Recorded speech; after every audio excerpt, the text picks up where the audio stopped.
presenters.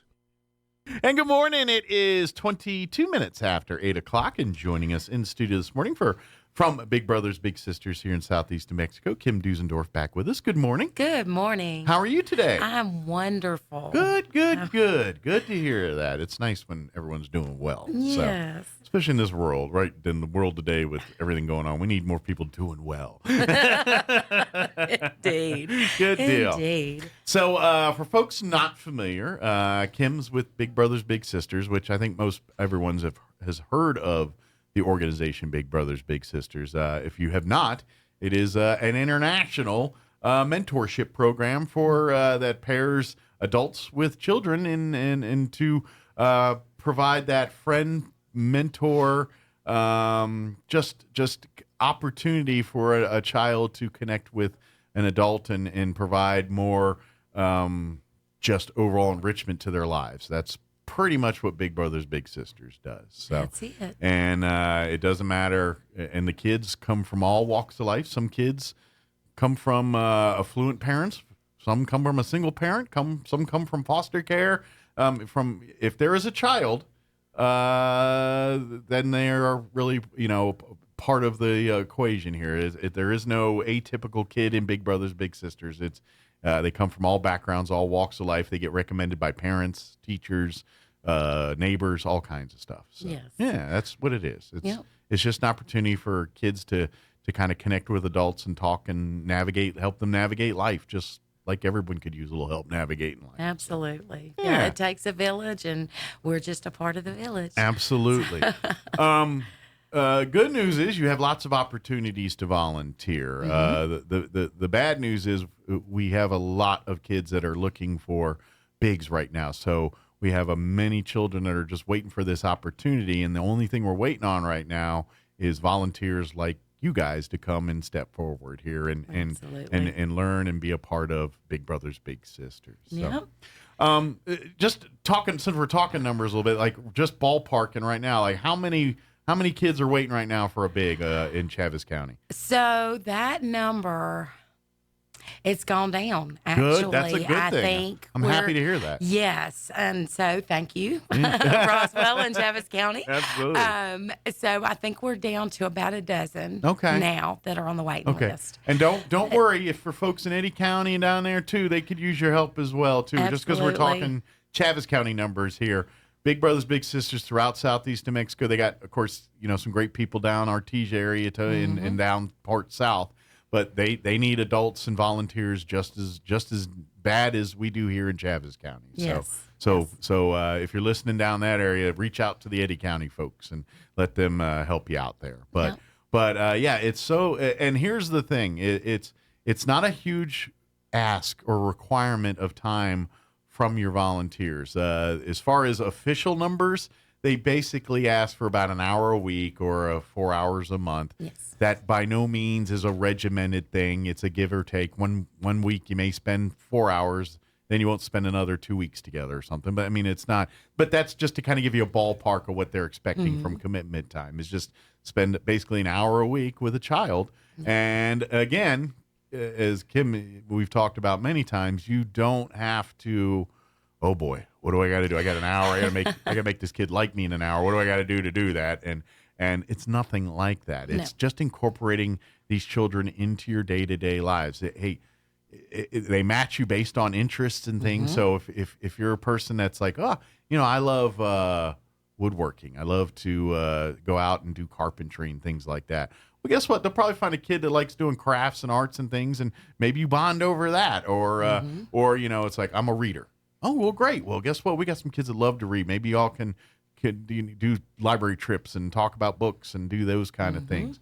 Or maybe it's like, hey, we just like going out to see movies and eating and having social. Well, great. Well, let's get to Little and go see a movie together and go have lunch. Or it's not about creating a grandiose experience for these kids. It's just being a part of their lives and incorporating your life a little bit into their lives and vice versa. Exactly. And you don't have to be this entertainer. It's not like, oh, turn the switch on, it's showtime. It's none of that stuff. It's just you living life with this children and kind of, you letting your experiences rub off on each other and enriching both of you at the end of the day. Absolutely. That's really what it is. So if you have time, and I think everybody does, if you really think about it, it just, to be honest, the biggest time commitment is going to be probably the initial process of the background check, a lot of interview questioning to learn about you and what makes you tick and your personality, so they can create the best success possible for the matches here, because they'll go and ask all the kids about their interests, hobbies, things they love, things they don't like, and all that, and they ask you the same thing. And that's what they use to kind of say, you know what, I bet this person and this person would be a good little pairing together. It's not like, oh, good, we got 12 adults, great, 12 kids, 1A, B, T, you go and take them in that room. It's not like that.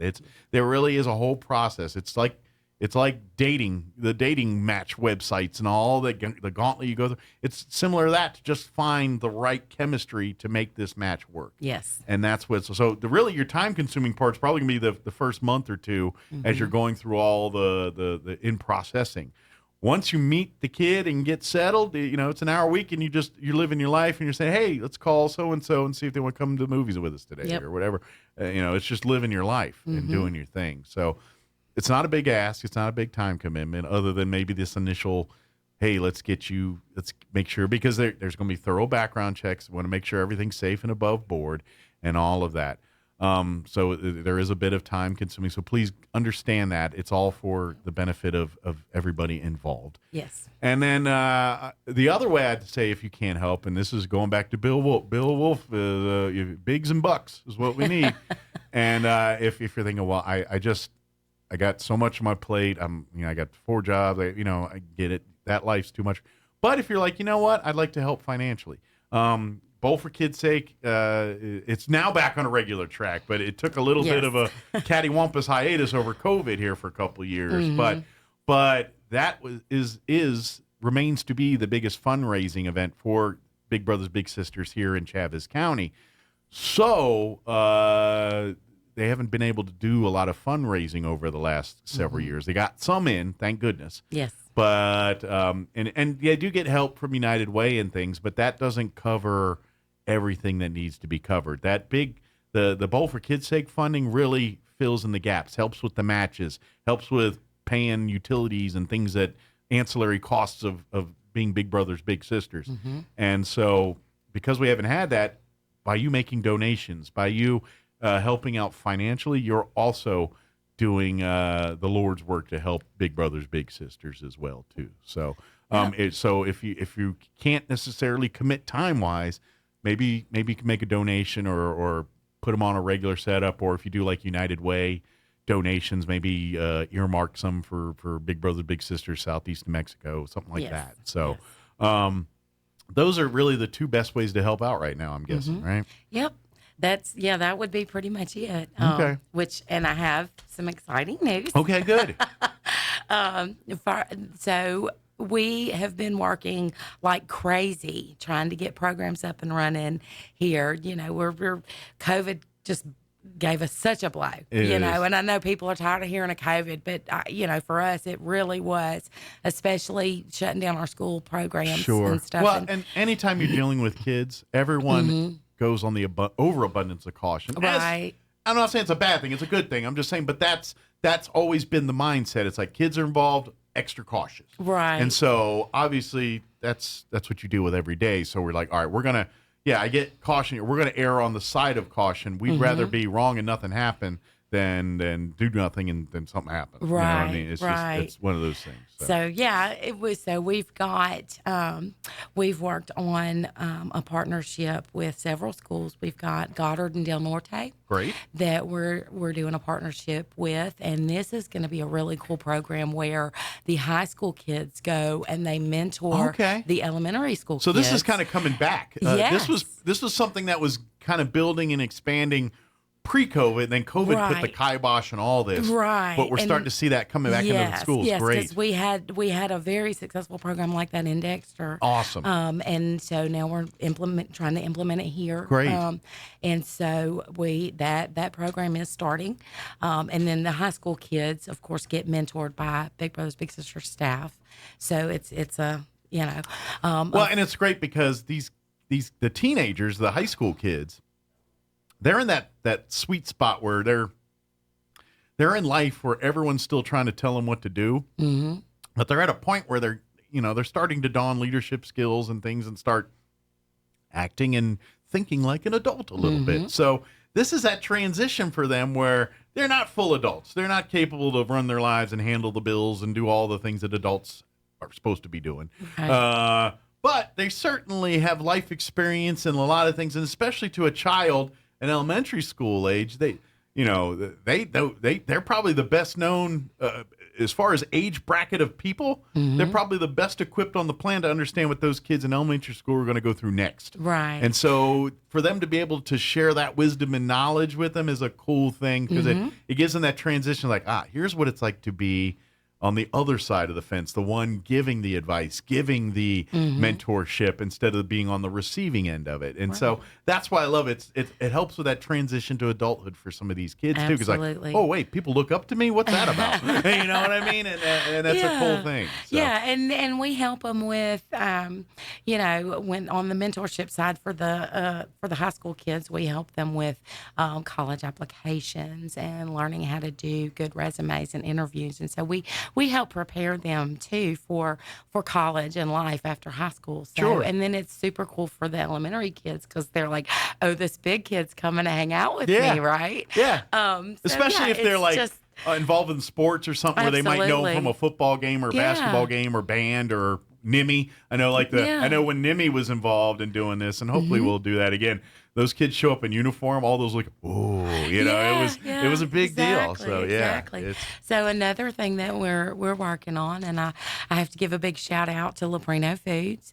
They have been an awesome supporter of our program. They are amazing partners in the community with everything, not just Big Brothers, but they're involved in a lot of different things in our community. So they've been awesome supporters of us for a while now, and so now they're partnering with us for their employees to be mentors. Okay. And we're working on a program to do a lunch buddies thing with East Grand Plains. Oh, nice. Over there, and we're also, just giving their employees the opportunity to be volunteers with us, and so the big shout out to them for and I imagine partnering with us on that. The Leprino, because we think like we just had Chili Cheese Festival and all that, and unfortunately they weren't able to do tours and stuff like they have in years past, but kind of one of the things locals know is like they got that pizza out there. Like when you go visit, they get the pizza and all.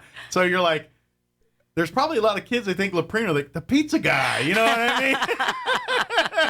And so I imagine they're well liked when they come into schools because I've never met a kid that doesn't like pizza. Right. I've yet to meet a kid that says pizza's gross. Yeah. So it's great. So and that's. So we've got a lot of programs in the works. We've got, and like applications are going out, and so we're getting enrollees. So that's awesome. But of course, with expansion, like you said, Fix and Bucks, we need, we'll need funding. I am curious about a program that also went away with COVID. Talking about if there's updates and all this, and I know I'm not sure if this was something Bill kind of was supporting, and I'm not sure if this was a statewide thing or just locally here, but prior to COVID, you guys had an opportunity for folks to donate items. They had the big yellow dumpsters. Yes. I keep saying dumpsters, not dumpsters, bins that are all around town, and people could donate like yard sale, like if you have an old bike or old things that would fit in the. Right. I keep saying dumpster bin. Yes, I know. Sorry, I don't mean to. It's just is that it's coming back, or is it talks about it or anything? We're not sure yet. Okay, it's still up in the air. Right. Well, the thing about those bins is that was a statewide kind of collective effort. So that's coming from a higher up. Yeah, from all of the agencies in New Mexico. Okay. But it was headquartered out of Albuquerque, and so we would get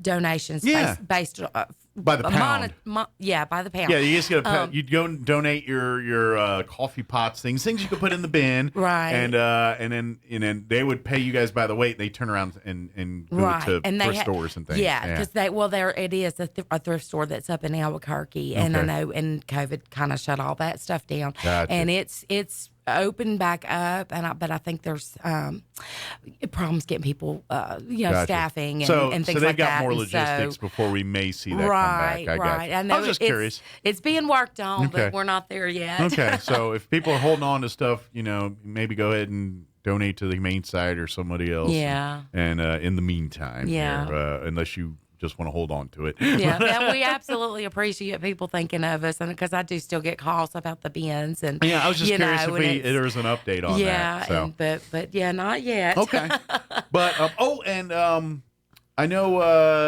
Is everything in the works for Bowl for Kids' Sake in the spring again, or are we going to try to? I know last year you did it in Halloween because of everything here, but the plan is to move it back to April time. Right. Yeah, so. and we had talked a little bit about maybe doing it this year, and then we were like, we don't want to do it in April because we just had it in October. Right. And then we're like, but if we want to go back to the April schedule, we can't really do a Halloween one again because it'll be, same problem as last year. Right. Gotcha. And so we'll get back on the schedule that everybody knows and is used to. So in about mid-April. Okay. Well, if you were thinking, well, man, I've been kind of working, no problem. Donate the money now because they need it. Mm-hmm. Everything, if you go to the website, which I'll give you here in a little bit, there is a donate now button there that you can do that. So if you've kind of been like, well, I've been planning and plotting, hold out till spring. Or donate that now and then raise some more money for later. But yeah, we'll have more news coming on that here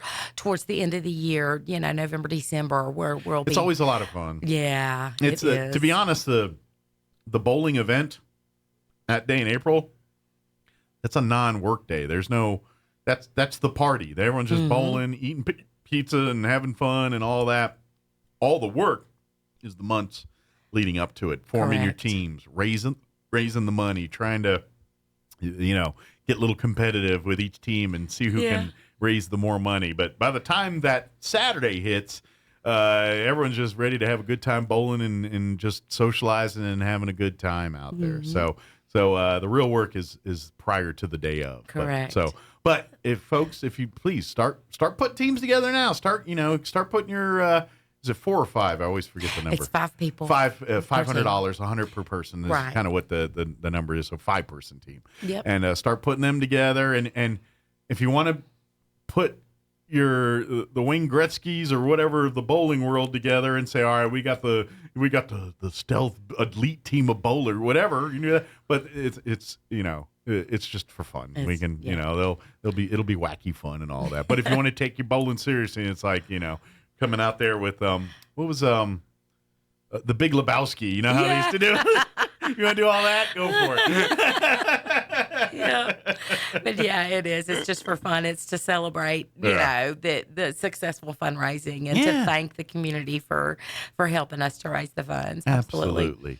And of course, let me ask this: because we've talked about bigs and things like that, but let's talk about the other side. If someone knows a little that would benefit from the program, how does that process work as far as getting a little on your radar? Okay, so all you have to do is call us. Okay. Or you can go to our website. So it's 627-2227 to call. And the website, BBBS if you need letters to. Yes. And the website is www.bbssenm.org. You can just I got it memorized now. Yeah. I do it. Yeah.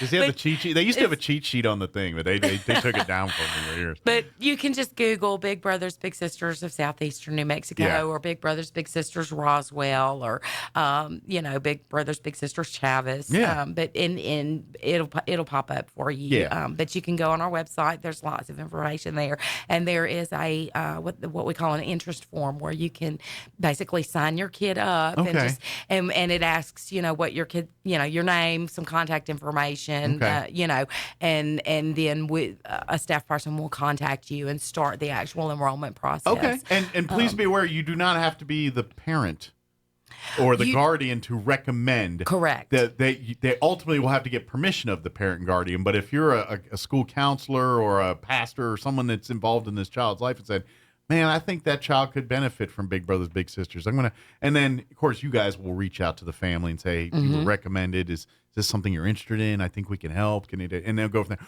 But you to nominate, and to be honest, the smart move is talk to the family yourself first before you do it. But you can nominate someone. But the smart move would be say, hey, talk to the parents. See if they're cool with you doing this, and if so, then start the process. But whatever. But in theory, anybody can recommend a child for the program. But once they actually get in the program, then parents get involved in all that. Exactly. So, but yeah, if you're thinking, man, I that kid's missing something in their life, I think Big Brothers Big Sisters might be that answer for them. I'm gonna, but yeah, talk to the parent or guardian and see what they think. But yeah, you can more than welcome to recommend that. Yep. And so, and for the littles, it's a relatively simple process, but it is lengthy too. Sure. Because we do, we have an application, and then we do the interview with the littles and with the family as well. Because we get from the parent or guardian, what do you think your child needs, right? And things like that. And then, we talk to the kid and what kind of stuff do you like and all that. And so, I mean, it is kind of a lengthy process too. Yeah, you're trying to figure out what the kids, that's the idea is you're trying to, figure out what they're into and all that. And then, it's all about making connections. And so you're trying to learn the info to find where the connections are. Yes. So I do have a question on the, as far as, the kids, obviously up to 18, what's the youngest that they're eligible to become a little? Is 5. 5 years old. Okay. Yes. I always knew they could go up to 18, but I was like, when can they start? So what's 5 is what, preschool? Or is that kindergarten? Kindergarten. That's kindergarten. Yeah. Okay. And we will take them that young. Okay. But really, ideally, about 7 or 8. Okay. Just because they're about like first, second grade time. Yeah. frame is probably... And only because then they're starting to kind of, settle down a little bit. Sure. It's not, and that's not really the best way to say that. They're starting to develop their likes, dislikes a little bit more concretely and things like that. Where as a kid at preschool or kindergarten, you're kind of throwing everything at the wall and see what sticks. Right. By the time they're in first and second grade, you're starting to get an idea, okay, not into this, into this. Right. That kind of thing. So. Yeah. And so it makes it easier. For all parties involved, honestly. Makes sense. But yes, we have like both 5 to 18 is the age range. Good deal. Yeah. So please, again, go to the website www.bbbssenm.org. Again, it's the initials for Big Brothers Big Sisters Southeast New Mexico. So if you remember that and just count on your fingers or whatever, that'll be the web. But if you don't remember any of that, like Kim mentioned, just Google Big Brothers Big Sisters, Roswell, Chaves County, Southeast New Mexico. Any of those will get you. You can just Google Big Brothers Big Sisters, except you're going to get the international. Yeah. And you're going to learn about Big Brothers Big Sisters all over the globe, which if you want to, go for it. But if you're trying to narrow your info to more local, then put that Roswell or Southeast New Mexico or Chaves County. Yeah. Or I think Google, you can even just do Big Brothers Big Sisters near me, and we pop up that way too. That's right. Our computers are smart enough to know where we are all the time, so certainly your smartphones, they probably know better than you do. Yeah. And I know enough about social media. If you just hang around your phone long enough and say Big Brothers Big Sisters a bunch of times, you'll just start getting stuff on it, kind of steering you in that direction. Yep. So that's another way to do it too. Just hang around your smartphone long enough and start mentioning it. It'll tell you. Yeah. If anybody give out the phone number again, the 627-2227. Yeah, that's the number. And of course, if during office hours, which typically 8 to 5. Of course, she's here right now, so probably no one to take that call. So leave a voicemail if you don't get Kim directly, and she'll get back to you as soon as possible. She, like I said, she's And when she's not at the office, she's probably out and about meeting kids and meeting parents and meeting matches and making those connections happen. So, so sometimes that, because I imagine you probably go to houses to do all that stuff sometimes and everything else too. Yeah, we do in-home interviews and things like that, or we'll do them. We'll meet at the park to do. Well, it's great you can do that again, because I imagine you probably couldn't do that for the longest time here. And you were meeting everybody via a video screen. Right. So it's probably nice to say, "Oh, look, how you doing? Can I shake your hand?" Yes, I can. Yes. How nice. That's great. So good deal. Is there, Kim, is there anything we forgot to mention or we didn't get a chance to share? No, I think that pretty much covered everything. Good deal. Well, folks, if you're looking for an opportunity to get involved, the Big Brothers Big Sisters is a great way to do it. You'll love it. I imagine, and I say this every time, it's a program for the youth and these kids into helping them become fine adults. But at the same time, there's probably so many adults that become better adults and get reminded of what youth and being a kid and fun and all those things that it's easy as an adult to forget happens in life because you get wrapped up in so many other things. Sometimes things like Big Brothers Big Sisters remind you of all that stuff and says, there is more to life than the TPS reports I'm supposed to be turning in tomorrow. You know what I mean? Right. That kind of stuff. So good deal. Well, Kim, as always, appreciate it. We'll see you here next time. Absolutely. And glad you got a little vacation there and got to see some family. That was awesome. Yes. So good to hear. So I'm glad you're doing well. Yeah. Well, it was good to be here. I appreciate you. We'll see. And if we need more time, we got events or anything, please, let me know. We'll make that happen. So. All right. Well, thank you. Thank you. It is 8:48. Let us pause